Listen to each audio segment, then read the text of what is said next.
Kepada yang terhormat Bapak Ferry dan Bapak Jati selaku pengampung mata kuliah rekayasa nilai. Perkenalkan, nama saya Dionysius James Pratama Wijaya dengan NIM 2101-0118-120007 dari kelas A. Hari ini saya akan mempresentasikan tentang ringkasan Value Engineering Corporate Office Building. Masuk ke latar belakang. Laporan ini merupakan laporan rekayasa nilai yang dilakukan pada tahun 1984. Pembangunan gedung kantor ini dibangun pada lahan sekitar 800.000 kaki dengan 3 lantai basement, bawah tanah, 3 lantai untuk perbelanjaan, lantai tengah untuk restoran, dan 2 tower kantor dengan 17 lantai. Perkiraan biaya pembangunan mencapai $71 juta dengan pembangunan tetap mempertahankan arsitektur gedung. Tim V membentuk 130 ide dan terbentuklah 50 proposal dengan penghematan sampai $4,5 juta. Terus kita akan masuk ke pembentukan tim. Jadi dari saat value engineering dilaksanakan, studinya dilaksanakan, dibentuklah 4 tim. Tim pertama itu ada arsitektural, yang kedua ada struktural, dari mekanikal dan juga elektrikal. Mari kita membahas yang paling pertama, yaitu arsitektural.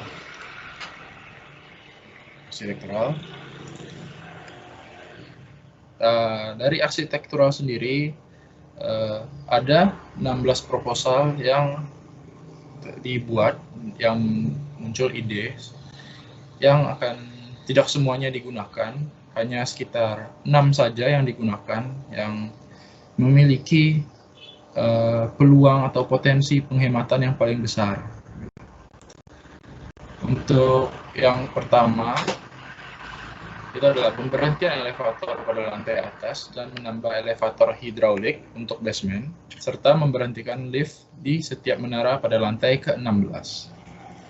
Yang kedua, menghapus eskalator dan tangga di bagian utara sampai usulan kantor baru.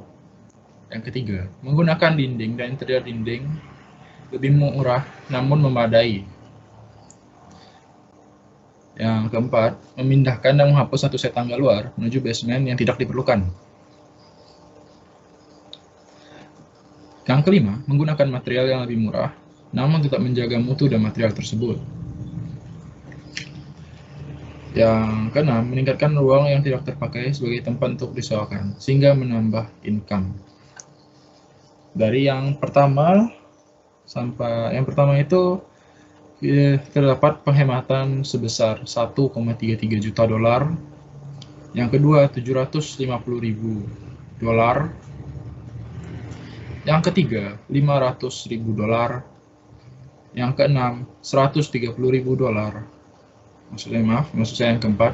Yang kelima, sebesar $800.000. Yang keenam, $70.000 per tahun, karena itu menambah income sebagai tempat yang disewakan.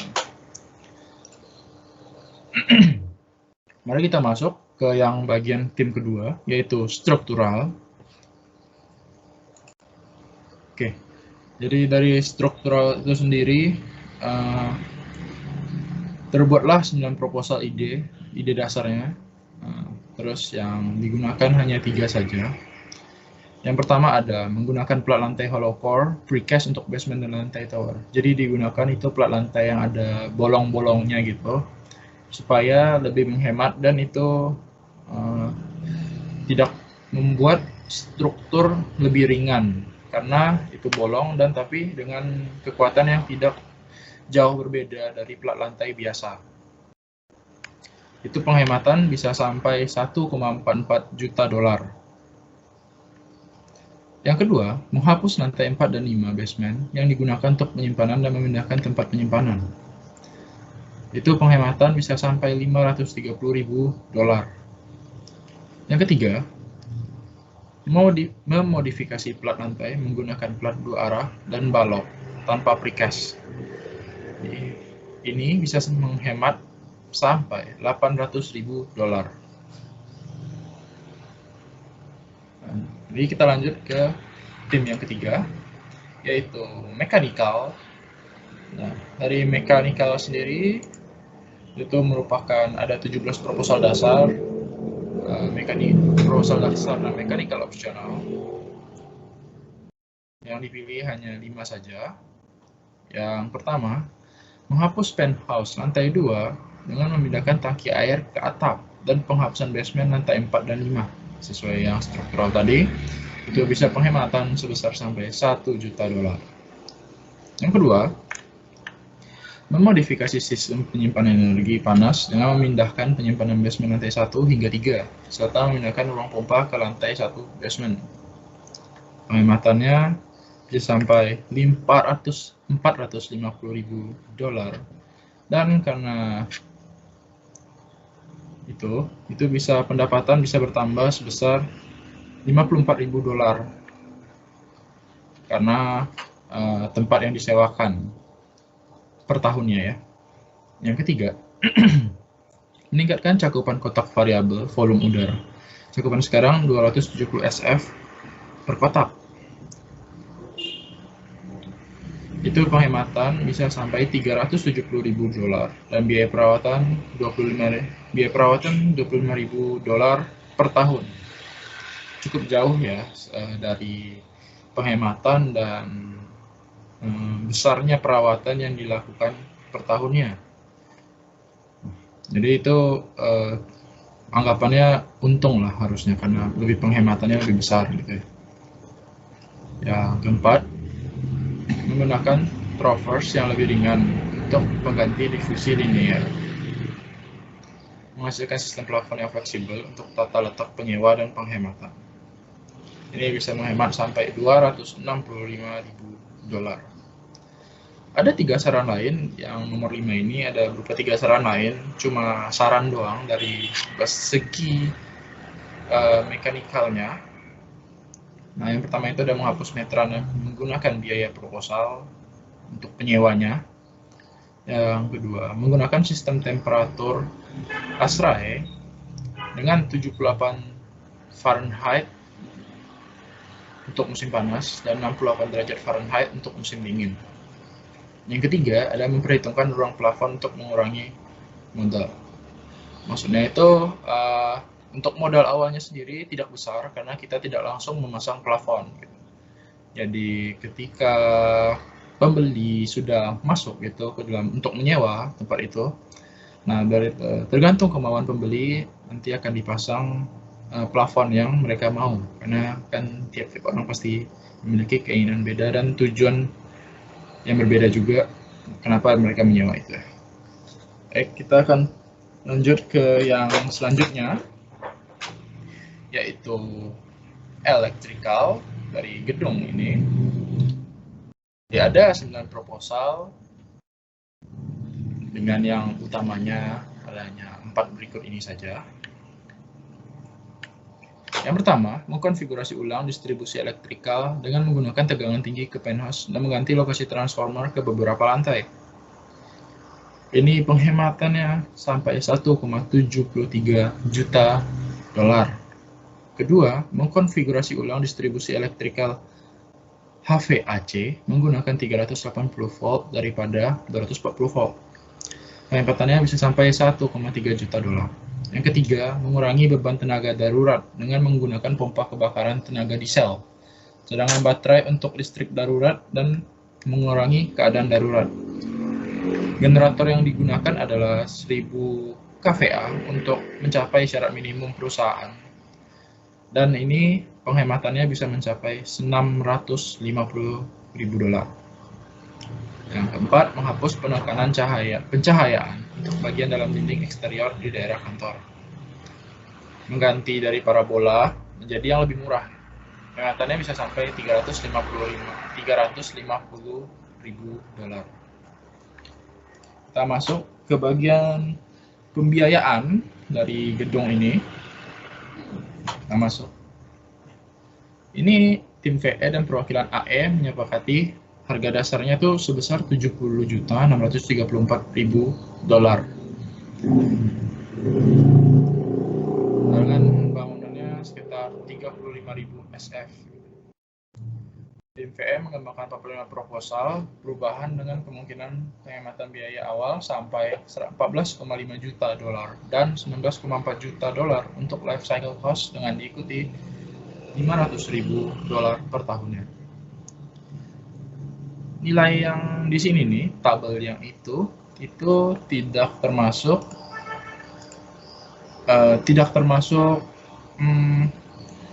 pembangunan plat lantai dan penghapusan sistem TES. TES di sini yang dimaksud itu adalah Thermal Energy System, yaitu sistem pemanas yang tadi ya. Bisa dilihat ini adalah tabel untuk bagian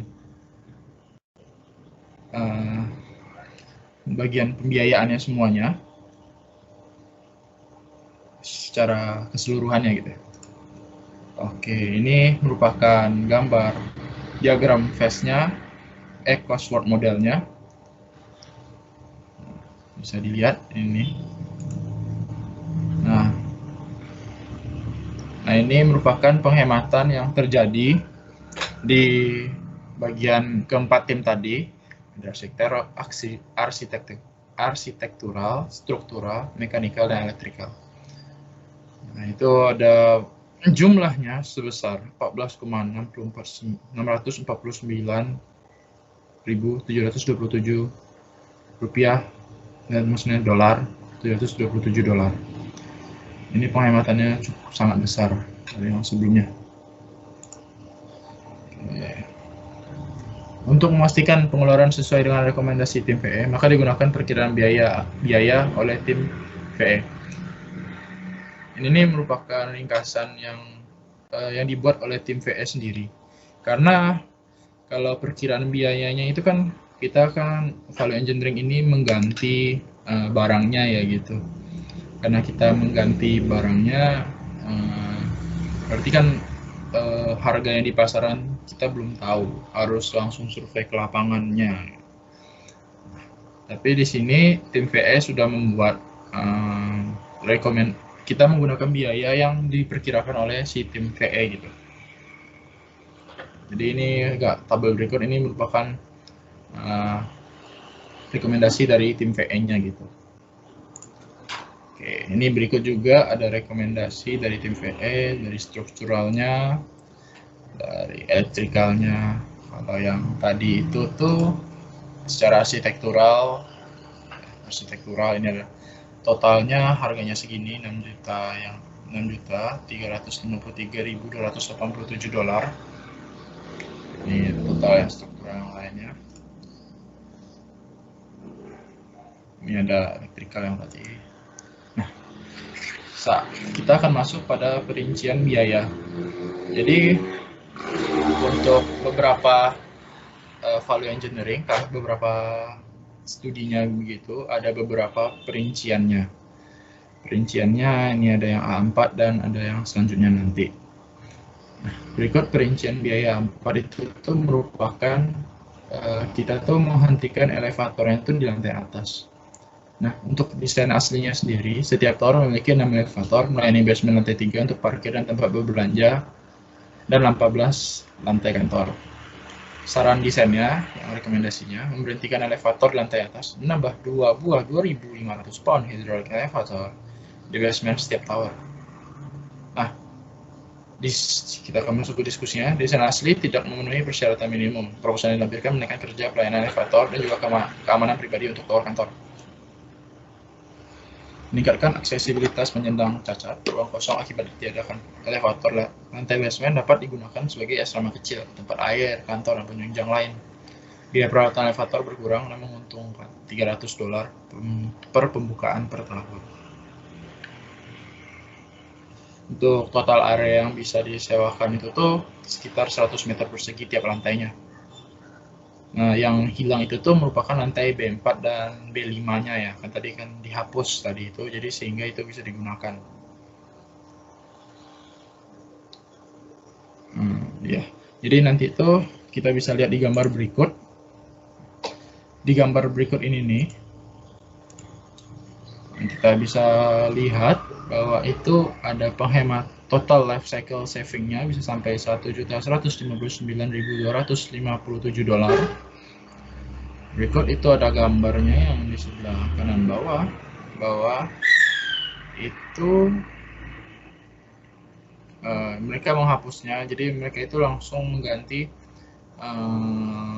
nggak basement B4 dan B5 itu dihapuskan, sehingga towernya itu tuh diganti ke lantai atas aja gitu. Itu penghematannya cukup besar, sehingga kalau misalnya orang dari basement itu ada yang penyandang cacat, bisa langsung diakses begitu. Ini secara keseluruhannya original dan berapa keuntungannya sama berapa penghematannya. $1.058.722. Oke, kita masuk ke perincian biaya S3. Perincian biaya S3 itu adalah menggunakan plat lantai hollow core pracetak. Yang ini yang tadi yang di bagian struktural, yang kita menggunakan plat lantai hollow core. Nah, seperti itu hollow core ada bolongannya di tengahnya. Jadi itu akan cukup besar mengurangi beban dari si gedungnya sendiri. Nah, tapi dengan kekuatan ya hampir sama dengan plat lantai yang biasanya gitu. Memang beatable ya. Nah, aslinya sebelum lantai di lantai 1 basement menggunakan plat lantai cor, yang cor di tempat yang membentang antara balok. Itu kan nggak pakai ini yang plat lantai konvensional yang biasa. Saran desainnya menggunakan plat lantai hollow core prategang pracetak digunakan untuk seluruh lantai, menggantikan plat lantai biasa dengan tebal 25 cm dengan 7 cm tambahan. Apa digunakan untuk bentang 10 meter. 10 meter bentang bersihnya, berarti tidak termasuk kolom. Diskusinya, desain tersebut menghemat waktu dan biaya, karena di sini merupakan beton pracetak ya. Kalau dari pracetak itu sendiri, berarti kita tuh bisa membuatnya di workshop yang lain gitu. Kita bisa membuatnya di workshop yang lain. Jadi kita tuh sangat menghemat waktu banget, karena kalau misalnya kita membuatnya di cor lapangan, berarti kita harus mempersiapkan dulu tulangannya, baru dicor gitu ya. Dan itu pun bisanya malam hari karena suhunya rendah, supaya menjaga beton ya. Terus kalau misalnya ini dijauh di tempat lain, kan bisa di atas terpal atau di tempat workshop yang lain yang ditutupi terpal, tempatnya adem dingin gitu ya. Nah, berarti dari betonnya itu sendiri nanti lebih terjaga mutunya, lebih bisa terjaga mutu betonnya, sehingga mutu yang dihasilkan di lapangan itu betul-betul terjaga, sehingga tidak mudah terjadi kehancuran akibat gempa atau apa. Juga untuk pengecoran hollow core ini kan ada ya yang namanya kan beton setelah dicor pasti akan mengalami reaksi yang menghasilkan panas. Jika beton biasa, maka kalau terlalu tebal, maka beton tersebut dapat retak. Kalau ini kan lebih aman ya harusnya, karena juga pracetak ya, kita tinggal menyerahkannya saja langsung ke supplier gitu. Jadi untuk jaminan mutu lebih terjamin, dan ini lebih murah sehingga karena itu ringan gitu. Jadi untuk kolom dan balok yang lainnya tidak perlu terlalu besar gitu. Berikut ada berupa ininya, perhitungannya berapa dengan penghematan sampai $1.441.800. Oke, kita masuk ke perincian biaya M2A. Nah, di sini nih itemnya itu tuh merupakan memodifikasi desain thermal energy storage atau TES yang tadi sempat disinggung di depan, yang TES itu. Desain aslinya, desain sekarang memakai 4 buah 660 meter kubik tersambung dengan 214 pendingin. Pendingin ini berjalan sekitar 100% dalam jam kerja dan menyimpan energi untuk suatu waktu dalam keadaan darurat ya. Saran desainnya, tim Valiant Engineering menghilangkan lantai 4 dan 5 basement dan mengganti ruang pompa ke basement lantai 1. Ini hanya bisa diimplementasikan jika elevator lantai dasar hanya satu riser untuk setiap tower untuk sistem TES baru. Desain ini membutuhkan sekitar 124 $100.000 tangki penyimpanan dan mengurangi dampak sewa akibat pemindahan ruang pompa dari lantai 1 ke basement. Tempat tangki terlihat adalah 7 meter x 36 meter x 3 lantai sebesar 756 meter kuadrat. Biaya penyewaan per tahun $30.150 per areanya. Penyimpanan kali 2 area penyimpanan $60.300 per tahun. Proposal ini memperlihatkan peningkatan uang kembali sebesar 48,4% dari 21,3%. Berikut dia punya contoh perhitungannya. Dengan penghematannya sebesar $975.000 yang sebelah kiri, life cycle-nya.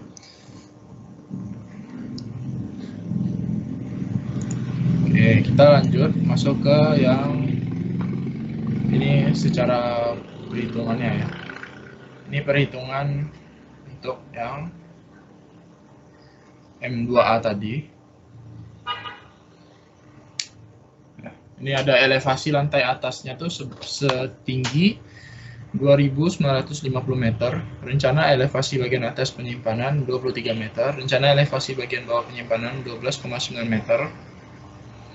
Volume penyimpanan 6,5 meter kali 10,6 meter kali 23,4 meter kali 2 sisi 3.224 meter kubik. Volume yang dibutuhkan 660 kali 4 2760 meter kubik. Kita masuk ke perincian biaya E1. Perincian biaya E1 ya. Ini termasuk mengkonfigurasi distribusi elektrikalnya. Mengkonfigurasi biaya distribusi elektrikalnya. Desain aslinya, sistem sekarang menggunakan 13,8 kV dari tenaga lokal, terhubung dengan stop kontak pemilik dengan 4 buah 2000 kV ampere transformer untuk menurunkan voltase ke 220 volt. Setiap transformer terhubung dengan kontak utama untuk beban HVAC dan tenaga utama. Sistem besuduk terdiri dari 2 buah 2500 amp terhubung setiap MSB untuk tenaga utama, 4 buah 4000 amp terhubung ke HVAC MSBS, dan sebuah 3000 amp. Setiap panel diukur, total 418 panel. Semua panel listrik mempunyai 48 poles. Beban ini digunakan untuk masa depan dengan memiliki 70 mm kuadrat kabel. Pemutus sirkuit utama untuk setiap MSB 5000 amp. Yang 70 mm kuadrat tadi itu untuk diameternya ya, untuk luasannya. Saran desain menghapus sistem besuduk, mengganti tempat transformer untuk lantai gedung, mengurangi ukuran dari penggunaan 380 volt untuk HVAC, menggunakan 2 transformer untuk distribusi tenaga utama dengan 220 volt sekunder. Menghubungkan semua transformer dengan sebuah lingkaran 13,8 kV kabel. Diskusi, sistem didesain terlalu mahal dan tidak ada fleksibilitas untuk membagi tenaga dari satu ke tower yang lain. Menggunakan bus duct membutuhkan lebih banyak biaya pemeliharaan dari kabel. Proposal ini membutuhkan tempat untuk transformer di lantai rekomendasi, dengan 2 ruang pembangkit di setiap tower, di setiap lantai. Ini tidak membutuhkan biaya tambahan kecuali shaft untuk kabel tegangan tinggi, biaya pemeliharaan, dan operasi diperkirakan sekitar 1% dari biaya awal. Ini berikut ada penggambaran dari sistem elektrikalnya sendiri, karena ini termasuk dari elektrikal ya, bagian elektrikal, tim elektrikal. Dengan life cycle savingnya $1.897.974.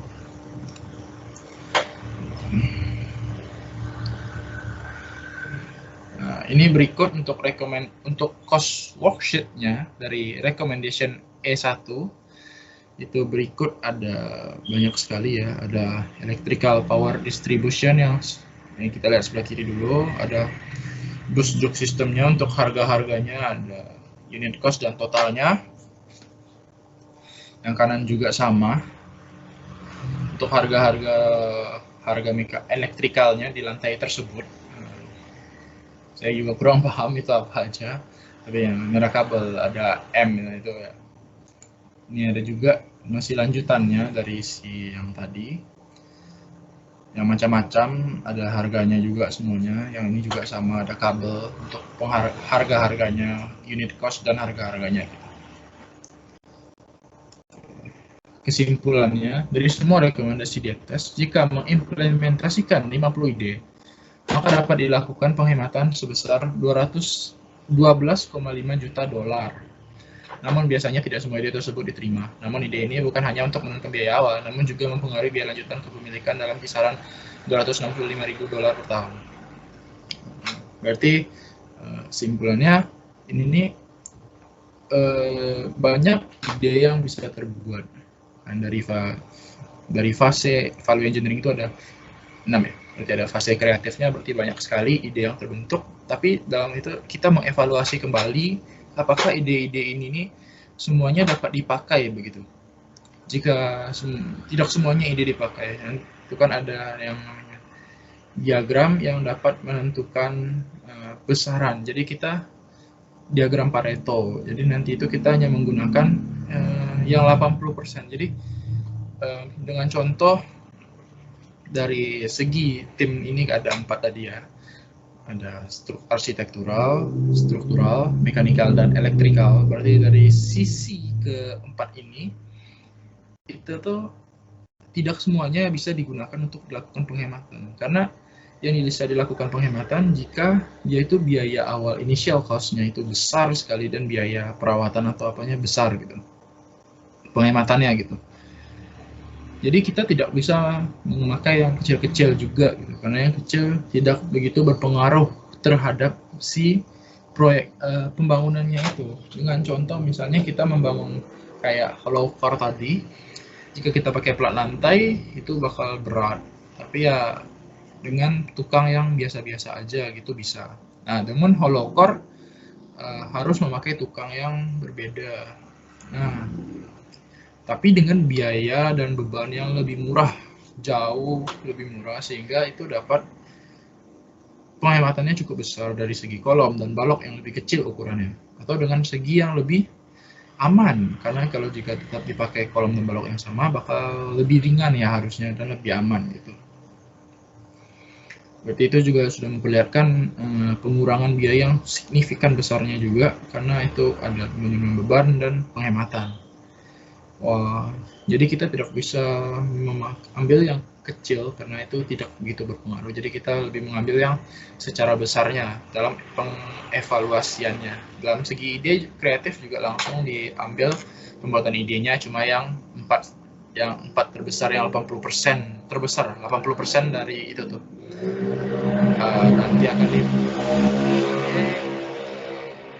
nanti akan dibuat diagram yang harganya itu yang 80% terbesar, nanti itu akan secara kumulatif, nanti itu akan dilakukan value engineering dari semua segi fase ya. Baik, mungkin gitu. Jadi dengan penghematan sampai 12,5 juta dolar dan 265.000 per tahun, ini cukup besar penghematannya dan bisa dilakukan untuk pemeliharaan gedung dan lain-lain. Berikut terima kasih atas perhatiannya telah memperhatikan presentasi saya. Semoga apa yang saya presentasikan dapat diterima dan dimengerti. Terima kasih.